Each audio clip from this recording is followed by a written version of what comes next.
Welcome to my channel, or welcome back to budget planning and things. Today's video I'm going to be doing a May review. It's a bit late, but I've been ill, so sorry about that. I just wanted to go through my May budget and show you what I do at the end of each paycheck month, to see whether we stay in budget or what we need to do better for the next period. I hope you enjoy the video.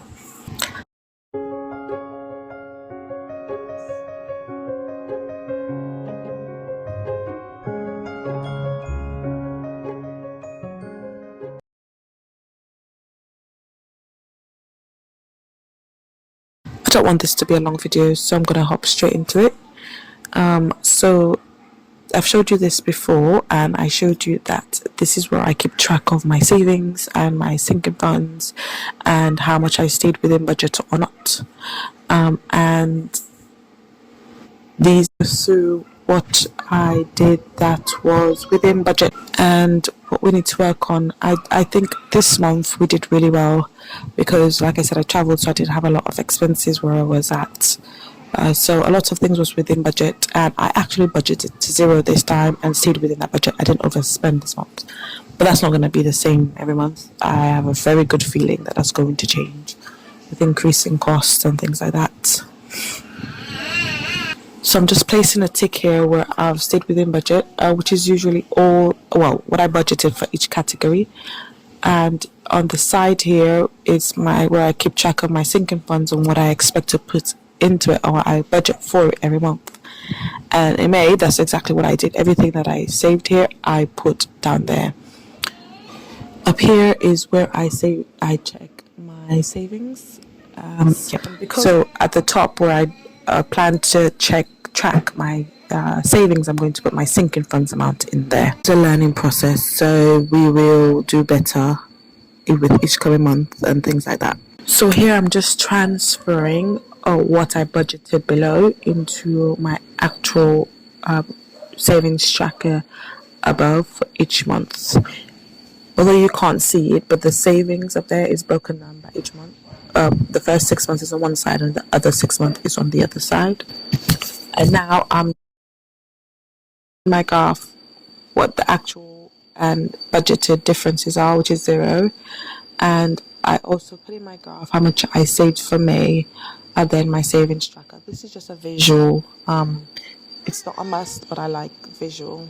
Now we're going to move on to my debt tracker and just my financial review pages, where it's just for accountability's sake, where I can write down what I did, what I need to improve on for the following month, what I accomplished, and things like that. Here, I put down what I've paid towards my debt each month and the balance after that payment.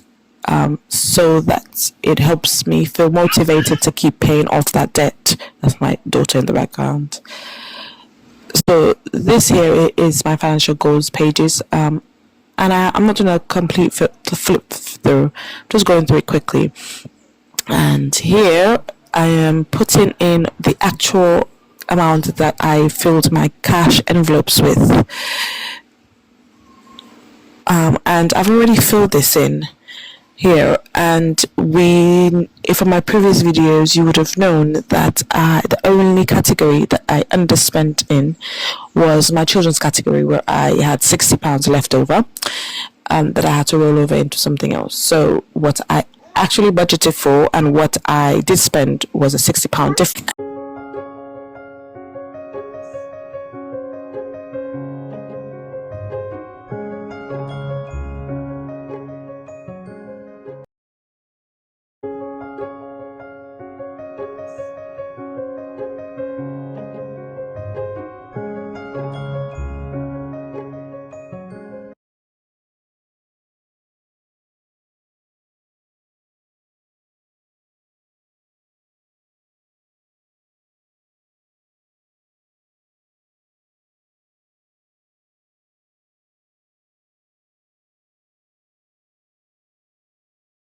I have not finished the pages, but this is what it is so far.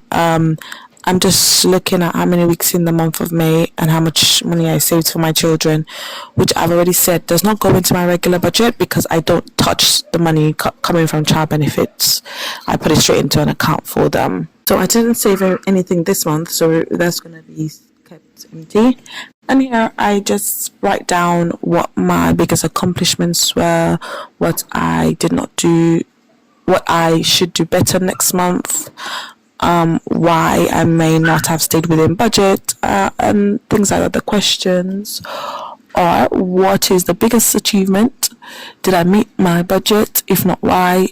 Did I achieve this month's goal? And what do I need to improve for next month? And I'm just filling out the top basic information: what the income was, what my outgoings was, that's my son, my outgoings were, and what my savings were or sinking funds were, and then my end balance, which is zero really, because I budgeted zero, as you do know.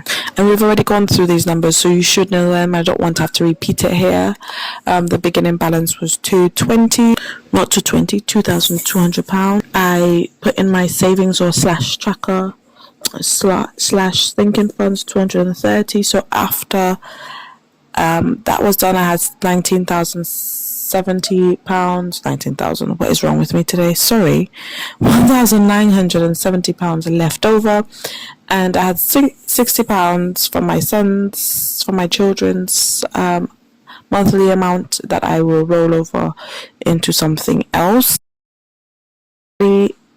And that's the end of the video, guys. My next video on budgeting will hopefully be why I moved back into my mom's house, and to show you a comparison of my previous budget and my expenses, and why I 100% needed to remove my rent payments, being a single mom of two.